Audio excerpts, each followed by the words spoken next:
Beginners కూడా ఎంతో ఈజీగా శారీ ప్రీ ప్లీటింగ్ ఎలా చేసుకోవాలో ఈ వీడియోలో అయితే చూపిస్తాను. ఫ్లఫీ ప్లీట్స్ 11 పళ్ళు ప్లీట్స్ ఎలా చేసుకోవాలో చూపిస్తాను. ఫ్లఫీ ప్లీట్స్ చేయడం చాలా కష్టం అని అనుకుంటారు. కానీ సింపుల్ ట్రిక్స్‌తో చేస్తే ఫ్లఫీ ప్లీట్స్ కూడా చాలా ఈజీగా చేసుకోవచ్చు. అది ఎలాగో ఈ లాస్ట్ వరకు చూసేయండి ఈ వీడియోనైతే. ముందుగా 11 పళ్ళు ప్లీట్స్ కోసం శారీనంతా రివర్స్‌లో వేసుకొని, మనకి ఫస్ట్ ప్లీట్ ఫ్రంట్ ప్లీట్ ఎంత సైజ్ కావాలో అంత సైజ్ అయితే తీసుకొని బాగా ఐరన్ చేసుకోవాలి. నేనైతే నెట్ ఫ్యాబ్రిక్ అయితే ఆన్‌లైన్‌లో ఆర్డర్ చేశాను. దీనివల్ల ఏంటంటే మనం కాస్ట్‌లీ శారీస్ చేస్తున్నప్పుడైనా, జిమ్మిచూ శారీస్ కానీ, సిల్క్ శారీస్ కానీ చేస్తున్నప్పుడైనా ఇలాంటిది పైన వేసి చేస్తే మనకి శారీ డ్యామేజ్ అవ్వకుండా నీట్‌గా అయితే వస్తుంది. ఎక్కువ హీట్ అనేది అబ్జర్వ్ చేసుకోకుండా ఉంటుంది. ఐరన్ చేసుకున్న తర్వాత ఫస్ట్ ప్లీట్ మనం ఇలా వీడియోలో చూపిస్తున్నట్టు 3 టైమ్స్ ఫస్ట్ అయితే ఫోల్డ్ చేసుకోవాలి. ఫోల్డ్ చేసుకున్న తర్వాత నీట్‌గా ఐరన్ అనేది చేసుకోవాలి. మనం ఇలా లోపలికి క్లోజ్ చేసుకుంటున్నప్పుడే మనకి ముడతలు పడకుండా ఉండేలాగా మొత్తం అడ్జస్ట్ చేసుకొని ఐరన్ అనేది చేసుకోవాలి. లేదు నార్మల్‌గా మడత పెట్టి చేసేస్తే లోపల ముడతలుండే ఛాన్సెస్ ఉంటుంది. ఇలా నీట్‌గా అడ్జస్ట్ చేసుకొని ఐరన్ చేసుకున్న తర్వాత ఫ్రంట్ ప్లీట్‌ని ఓపెన్ చేసి ఇలా బయటకి పుల్ చేసి ఇంకొకసారి మనం మడత పెట్టుకుంటే మనకి 11 పళ్ళు ప్లీట్స్‌కి గీతలనేవి పడతాయన్నమాట.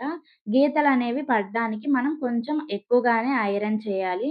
తక్కువగా చేస్తే ఒక గీత పడి ఇంకొక గీత పడకుండా ఉంటుంది. ఒక 2, 3 టైమ్స్ మనం ఐరన్ చేసుకుంటే గీతలనేవి వీడియోలో చూపిస్తున్నట్టు మంచిగా పడతాయి. ఒక గీతను వదిలేసి ఇంకొక గీతను పట్టుకుంటే మనకి 11 పళ్ళు ప్లీట్స్ అనేవి ఈజీగా వచ్చేస్తాయి. నేను లాస్ట్ వీడియోస్‌లో 9 పళ్ళు ప్లీట్స్ ఎలా చేయాలి, 5 పళ్ళు ప్లీట్స్ ఎలా చేయాలో కూడా చూపిచ్చాను. కావాలంటే వెళ్లి చెకౌట్ చేసేయండి. Hi! Hello! Welcome back to my channel Gen Z girl recipe. ఇంకా నా ఛానల్‌ని ఎవరైనా సబ్స్క్రైబ్ చేసుకోకపోతే ప్లీజ్ సబ్స్క్రైబ్ చేసుకోండి. ఇంకా మంచి మంచి వీడియోస్‌తో అయితే మీ ముందుకైతే వచ్చేస్తాను. శారీ ప్రీ ప్లీటింగ్‌లో ఎటువంటి డౌట్స్ ఉన్నా గానీ నాకైతే కామెంట్ చేసేయండి. నేనైతే ఖచ్చితంగా అందరికీ రిప్లై ఇస్తాను.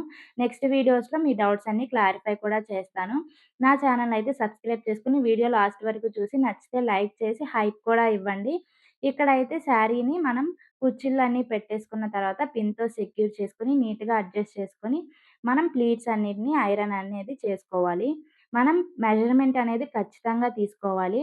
మన సైజ్ తీసుకుంటే గనక వేరే వాళ్ళకి ఇబ్బందయ్యే ఛాన్స్ ఉంటుంది. మీరు వేరే వాళ్ళకి చేస్తున్నట్టయితే గనక ఖచ్చితంగా మెజర్‌మెంట్స్ అనేవి తీసుకోవాలి.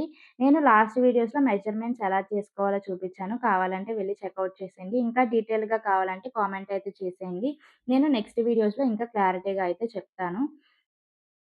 ఇక్కడైతే మనం పిన్ పెట్టుకుంటాం కదా! ఫస్ట్ పిన్ అక్కడ వరకు నీట్‌గా మనం ప్లీట్స్ అనేవి అడ్జస్ట్ చేసుకొని ఐరన్ అనేది చేసుకోవాలనమాట. ఐరన్ చేసుకున్న తరువాత మనం చెస్ట్ ప్లీట్స్ ఎలా చేసుకోవాలనేదైతే నేను చూపిస్తాను. ఇక్కడ అయితే మనం ఖచ్చితంగా అడ్జస్ట్ చేసుకోవాలి. మనం ఫస్ట్ 11 ప్లీట్స్ వచ్చాయి కదా! నార్మల్‌గా పిన్ పెట్టుకొని చేసేసుకుందామంటే కుదరదు. మనం 11 ప్లీట్స్ వచ్చి పైన పిన్ పెట్టుకున్నా కూడా కింద కొన్ని శారీస్ ఏంటంటే కొద్దిగా కట్ వర్క్ ఎక్కువ రావటం వల్లనో, లేదంటే కొంచెం ఎక్స్‌ట్రా శారీ రావటం వల్లనో కుర్చీలు కొంచెం అటు ఇటు అడ్జస్ట్ అయిపోతాయి. దానికి మనకి ఇబ్బందయ్యే ఛాన్స్ ఉంటుంది. కాబట్టి కింద వరకు మనం ఖచ్చితంగా అడ్జస్ట్ చేసుకుంటూనే ఐరన్ చేసుకుంటూ రావాలి. లేదు పైన ఒక్కటి చేసాం కదా! అడ్జస్ట్ అలాగే పిన్ పెట్టేద్దామంటే కొంచెం బయటికి వచ్చేస్తాయి కుచ్చిళ్ళనేవి. అలా రాకుండా నీట్‌గా అయితే పుల్ చేసుకుంటూ నీట్‌గా లోపలికి ఒకదాని తర్వాత ఒకటి పెట్టుకుంటూ మనం ఐరన్ అనేది చేసుకోవాలి. చెస్ట్ ప్లీట్స్ చేస్తున్నప్పుడు మనం లాస్ట్ వీడియోస్‌లో అయితే నేను చెప్పాను 1 ఇంచ్, 1 ఇంచ్ గ్యాప్ అని.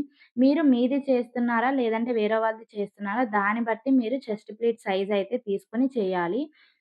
మీది చేస్తున్నారంటే మీకు తెలుస్తుంది గాబట్టి, మీరు దాన్ని బట్టయితే చేసుకోవచ్చు. నార్మల్‌గా సన్నగున్న వాళ్ళకైతే 1 ఇంచ్, 1 ఇంచ్ పైన చెస్ట్ ప్లీట్స్ పెడితే సరిపోతుంది. కిందకొచ్చేసరికి 2 ఇంచెస్ చేస్తే సరిపోతుంది.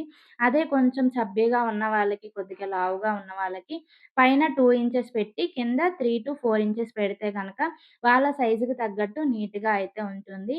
మీరు మెజర్‌మెంట్స్ అంటే మీ దగ్గర టేప్ ఉంటుందో, ఉండదో తెలీదు కాబట్టి నేను ఇలా అంచనాగా అయితే చెప్తున్నాను.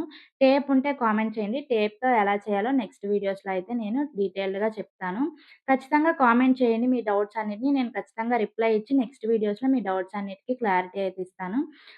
మనకి పైన చెస్ట్ ప్లీట్స్ అయిపోయిన తర్వాత కుర్చీల కోసం ఫస్ట్ కుర్చీని కొద్దిగా పెద్ద సైజ్ తీసుకొని, తర్వాత కుర్చీలన్నిటిని కొద్ది కొద్దిగా చిన్న సైజ్‌లో అయితే పెట్టుకోవాలి. పెట్టుకొని నీట్‌గా అడ్జస్ట్ చేసుకున్న తర్వాత మనం పిన్‌నయితే పెట్టుకోవాలి. పిన్ పెట్టుకొని అడ్జస్ట్ చేసుకుంటే మనకి కుర్చీలనేవి రెడీ అయిపోతాయి. కుర్చీలన్నిటికి పిన్ పెట్టుకొని నీట్‌గా సెక్యూర్ చేసుకున్న తర్వాత టేబుల్ పైన వేసుకొని, మనం ఇప్పుడు ఫ్లఫీ ప్లీట్స్ చేస్తున్నాం కాబట్టి, జాగ్రత్తగా అయితే మనం ఫస్ట్ అయితే చేయాలి. కుర్చీలన్నిటిని నీట్‌గా అడ్జస్ట్ చేసుకోవాలి. అడ్జస్ట్ చేసుకొని పిన్‌తో సెక్యూర్ చేసుకొని, క్లిప్‌తో ఇలా పెట్టుకున్న తర్వాత, ఒక్కొక్క కుర్చీని నీట్‌గా బయటకి పుల్ చేసుకోవాలి. కొన్ని లోపలికి ఉండిపోతాయి, కొన్ని బయటకొస్తాయి కాబట్టి, అలా కాకుండా నీట్‌గా అన్నిటిని బయటికి పుల్ చేసుకొనైతే మనం అడ్జస్ట్ చేసుకుంటూ ఉంటే మనకి నీట్‌గా వస్తాయి కుర్చీలన్నిటిని. ఒకసారి ఐరన్ చేసుకున్న తర్వాత, మనం లాస్ట్ వీడియోస్‌లో నేనొక ట్రిక్ చెప్పాను. ఏంటంటే కుర్చీలు చెదిరిపోకుండా ఉండాలంటే పైన ఎలా పిన్ పెడతామో కింద కూడా అలాగే పెట్టాలని. కానీ ఫ్లఫీ ప్లీట్స్‌కి అలా కాదండి. కింద పిన్ అస్సలు పెట్టకూడదు. మధ్యలో పెట్టాలి పిన్నుని. మధ్యలో పెట్టాలి. ఇప్పుడు వీడియోలో చూపిస్తున్నట్టు కుర్చీలన్నిటిని నీట్‌గా అడ్జస్ట్ చేసుకొని, ఐరన్ చేసుకున్న తర్వాత మధ్యలో ఒక పిన్నునైతే ఇలా పెట్టుకోవాలి. కింద పిన్ పెట్టకూడదు. కింద వేరో ట్రిక్ ఉంటుంది. అది చూసేయండి. నేనిప్పుడు చెప్తాను ఏం ట్రిక్ అనేది. ఇలా నీట్‌గా ఐరన్ చేసుకున్న తరువాత, మనం కింద వచ్చే కుర్చీలనైతే ఇలా లోపలికి పైకి వేసుకోవాలి. పైకి వేసుకున్న తరువాత ఒక్కొక్క కుర్చీనైతే మనం కింద నుంచి ఐరన్ అనేది చేసుకోవాలి. ఇప్పుడు వీడియోలో చూపిస్తున్నాను కదా! అలా అయితే మనం ఒక్కొక్క ప్లీట్‌ని జరుపుకుంటూ నీట్‌గా ఐరన్ చేసుకోవాలి. ఐరన్ చేసుకున్న తర్వాత మనకి కింద ఐరన్ చేసాం కాబట్టి పైన ఉండే కుర్చీలు పైకి లెగిసి కొంచెం నీట్‌గా ఫ్లఫీగా బావుంటాయి. ఇప్పుడు చూడండి వీడియోలో ఇందాకల దానికి, ఇప్పుడు దానికి కొంచెం డిఫరెన్స్ తెలిసింది కదా! ఇలా పైకి లెగడం వల్ల మనం శారీ కట్టుకుంటున్నప్పుడు చాలా నీట్‌గా కనిపిస్తాయి ఫ్లఫీ ప్లీట్స్. నేనైతే ఫ్లఫీ ప్లీట్సే ట్రై చేయమని చెప్తాను. ఎందుకంటే చాలా బావుంటాయి. చాలా నీట్‌గా కూడా ఉంటుంది. ఇప్పుడు మనం బాక్స్ ఫోల్డింగ్ ఎలా చేసుకోవాలో చూసేద్దాం. బాక్స్ ఫోల్డింగ్ నార్మల్ ప్లీట్‌కి, ఇలా ఫ్లఫీ ప్లీట్‌కి చాలా డిఫరెన్స్ ఉంటుందండి. చూసేయండి ఎలా చేయాలో. నార్మల్‌గా శారీనంతా రివర్స్ వేసుకొని, మిగిలిన ఎక్స్‌ట్రా పార్ట్‌ని ఇలా లోపలికి మడత పెట్టుకున్న తర్వాత, మనం లాస్ట్ నార్మల్ ప్లీట్స్ చేస్తున్నప్పుడు మన రైట్ సైడ్ క్లోజ్ చేసుకోవాలి. లెఫ్ట్ సైడ్ ఫస్ట్ క్లోజ్ చేసుకోవాలని చెప్తాము. కానీ ఇప్పుడైతే మనం రైట్ సైడ్‌నే క్లోజ్ చేసుకోవాలి. లెఫ్ట్ సైడ్‌ని అస్సలు క్లోజ్ చేయకూడదు. ఇలా ఎక్స్‌ట్రా శారీనంతటిని ఇలా లోపలికి ఫోల్డ్ చేసుకున్న తరువాత నీట్‌గా ఇలా మన రైట్ సైడ్ పార్ట్‌ని 2 టైమ్స్ క్లోజ్ చేసుకోవాలి. వీడియోలో చూపిస్తున్నాను కదా! ఆ విధంగా 2 టైమ్స్ క్లోజ్ చేసుకున్న తర్వాత, ఈ ఫ్లఫీ ప్లీట్స్‌ని బయటకొచ్చేలా చేసుకొని, చెస్ట్ పార్ట్‌ని ఇలా మీదకి వేసుకుంటే మనకి బాక్స్ ఫోల్డింగ్ అనేది నీట్‌గా వస్తుంది. కుర్చీలన్నిటిని నీట్‌గా అడ్జస్ట్ చేసుకున్న తర్వాత, మిగిలిపోయిన కొంగు పార్ట్‌ని ఇలా లోపలికి పెట్టేసుకున్న తర్వాత పైనేమన్నా అడ్జస్ట్‌మెంట్స్ చేసుకోవాలంటే చేసుకుంటే, మనకి ఎంతో ఈజీగా box folding with fluffy pleats ready అయిపోతుంది.